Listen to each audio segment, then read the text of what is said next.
Hello everyone, welcome to आसान services. तो आज हम बात करेंगे आप अपने इन्वेंट्री को बेसिकली अपने आइटम्स को कैसे based on serial number and batch number manage कर सकते हैं। तो उसके लिए आपको पहले सेटिंग्स में जाना पड़ेगा।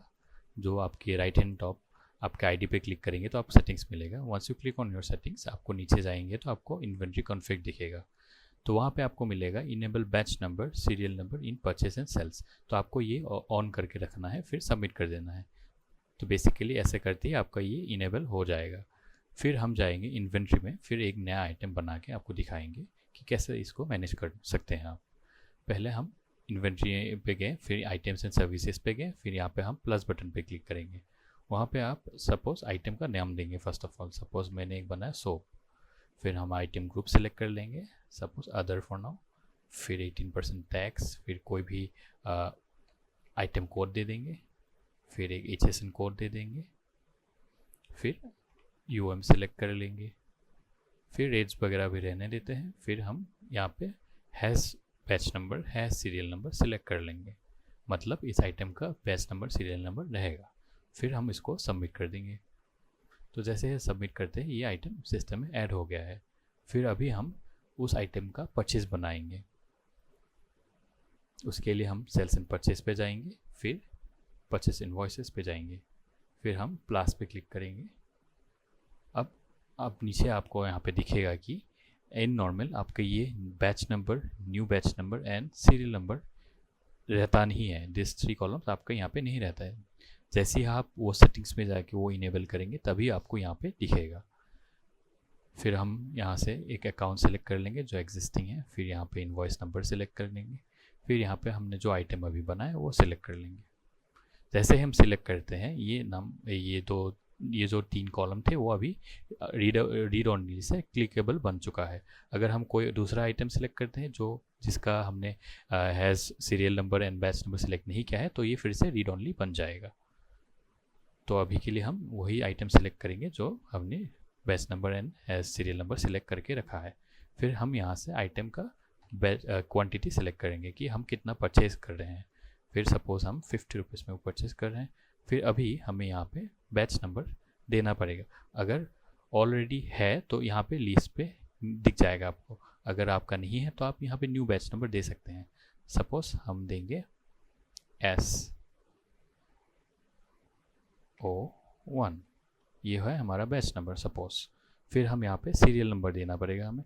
Now for the serial number, जैसे कि हमारे पास 2 क्वांटिटी है, हमें 2 सीरियल नंबर देना पड़ेगा। वो हम कैसे देंगे, ऐसे देंगे S1, S2। तो जैसे जितने आपके क्वांटिटीज़ होंगे आप वैसे ही उतने सीरियल नंबर यहाँ पे कॉमा कॉमा दे के दे जाइए, तब आपका ये वैसे काम करे। अगर आपने एक भी कम दिया होगा तो यहाँ पे एक नोटिफिकेशन दिखाएगा। जैसे मैं आपको दिखा देता हूँ।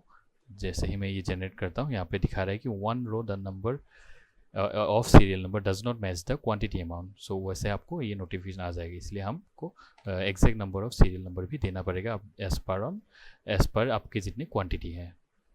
फिर हम सीरियल नंबर दे के हम इसको जनरेट कर देंगे। जैसे ही हम जनरेट किया है ये इनवॉइस बन चुका है। यहाँ पे भी आपका बैच नंबर सीरियल नंबर्स दिखा रहे हैं। फिर हम यहाँ से आपको मैं इन्वेंट्री में जाके सीरियल एंड बैच नंबर पे जाके वो भी दिखा देता हूँ कि वहाँ पे कैसे दिखेगा। अभी जैसे ही हमने serial number batch number purchase किया है, यहाँ पे कुछ है नहीं बिकॉज अभी तक हमने इन्वेंट्री ऑपरेशंस किए नहीं हैं, राइट। तो उसके लिए हमको वापस सेल्स एंड परचेज पे जाना पड़ेगा। यहाँ पे जाके जो इनवॉइस अभी हमने बनाया है वो हम क्लिक करेंगे। फिर यहाँ से हम इन्वेंट्री ऑपरेशंस यस कर देंगे। जैसे ही हमारा इन्वेंट्री ऑपरेशन हो गया, अभी वो बेसिकली आपके इन्वेंट्री में ऐड हो गया है। तो अब हम जब जाएंगे इन्वेंट्री में, फिर परचेल सीरियल नंबर एंड बैच पे, यहाँ पे आपको दिखाएगा कि ये बैच नंबर आपका यहाँ पे है SO1 जो अभी हम दिया था सोप आइटम का, उसका 2 पीसेस है। तो वो आपको यहाँ पे दिखा रहा है। फिर अब अगर हम सीरियल नंबर पे जाते हैं वहाँ पे भी आपको दिखाएगा कि serial number 1 serial number 2 soap item का आपका यहाँ पे है। यहाँ पे स्टॉक इन हुआ है, आउट हुआ है वो नो दिखा रहा है। अभी तक आउट नहीं हुआ है, स्टॉक इन है बेसिकली वो दिखा रहा है।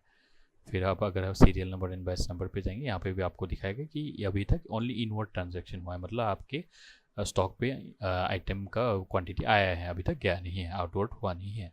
तो यहाँ पे वैसे आपको दिखाएगा। तो वापस अभी हम सेल्स पे जाते हैं, हम सेल करेंगे उस सर्टीन आइटम का। तो उसके लिए हम सेल्स एंड परचेज पे जाएंगे, फिर सेल्स इनवॉइस, फिर प्लस पे क्लिक करेंगे। फिर हम यहाँ से अकाउंट सेलेक्ट करेंगे, सपोज़ कोई दूसरा अकाउंट। फिर हम वो सर्टेन आइटम को सिलेक्ट करेंगे, फिर यहाँ पे क्वांटिटी दे देंगे। सपोज़ हमने 2 लिया था, 2 ही सेल कर देते हैं। सपोज़ हम 100 रुपये पे सेल कर रहे हैं। यहाँ पे अभी आपको, सिंस हमने ऑलरेडी बैच नंबर बना लिया है राइट, तो यहाँ पे आप तो नया नहीं बना पाएंगे, बिकॉज आपको जो एग्जिस्टिंग है वहाँ से ही सेल करना है। तो यहाँ से आप ड्रॉप डाउन पे आ जाएगा, वहीं से आपको सेलेक्ट करना है। फिर यहाँ पे आपका सीरियल नंबर्स भी आ गए। अगर आपको आपके पास क्वांटिटी ज़्यादा है, सपोज़ आपके पास 1 है, तो यहाँ पे 2 दिखा रहा है राइट, तो आपका जो सीरियल आपको सेल करना है वो आपको यहाँ पे रखना है, बाकी रिमूव कर देना है। तो अभी के लिए मैं 2 ही सेल कर देता हूँ और यहाँ पे S2 भी दे देता हूँ। तो उसके बाद हम यहाँ से जनरेट रिसीव कर देंगे। जैसे हमने जनरेट किया, ये बेसिकली हमारा इन्वॉइस बन गया है। उसके बाद हम यहाँ से परफॉर्म इन्वेंट्री कर देंगे, ताकि हमारे इन्वेंट्री से भी ये माइनस हो जाए। तो अब हम वापस इन्वेंट्री में जाएंगे, यहाँ पे sales and serial and batch number पे जाएंगे, और यहाँ पे आपको बैच नंबर पे पहले चलते हैं। तो यहाँ पे बेसिकली अभी दिखा रहा है कि फॉर दिस बैच SO1 ये सोप का जो क्वांटिटी है अभी 0 है। और अगर हम सीरियल नंबर पे जाते हैं, यहाँ पे भी दिखा रहा है कि स्टॉक आउट यस, अभी मतलब इसका स्टॉक आउट हो चुका है ये सर्टेन सीरियल नंबर का। और अगर हम सीरियल एंड बैच नंबर पे जाते हैं, यहाँ पे भी आपको दिखाएगा कि ये आउट हो चुका है। तो वैसे ही आपको यहाँ पे सारा डिटेल्स दिख जाएगा। फिर अगर आपको कुछ भी डिटेल पे देखना है तो आप सिंपली यहाँ पे क्लिक करके आप डिटेल पे भी देख सकते हैं कि यहाँ पे आपका कौन सा आइटम कि कौन सा सीरियल नंबर आउट हुआ है। यहाँ पे जैसे माइनस पे दिखा रहा है, मतलब आउट हुआ है। अगर आप इनवर्ट होता तो प्लस पे दिखाता, जैसे कि ये आउट हो रहा है राइट। यहाँ पे आप रेफरेंस भी देख सकते हैं कि कौन से सेल्स इनवॉइस से आपका सेल हुआ है, ये उसका क्वांटिटी कितना था, रेट्स कितना था, सारा यहाँ पे आपको दिखेगा। अगर हम वापस जाते हैं, जो इनवर्ट ट्रांजेक्शन था वो देखते हैं, उस यहाँ पे आपका कौन से परचेस इनवॉइस आया है वो दिखाएगा। तो ऐसे आप यहाँ पे एवरी डिटेल्स चेक कर सकते हैं। तो यही था, बहुत simple and easy to use है। अगर आपको कोई भी दिक्कत है, कोई भी कन्फ्यूजन, आप कमेंट पे ज़रूर पूछिएगा, हम उसको जल्दी ही रिप्लाई करके आपको समझाने की कोशिश करेंगे। एंड अगर आपको वीडियो पसंद आए ज़रूर लाइक कीजिएगा। And thank you so much for watching.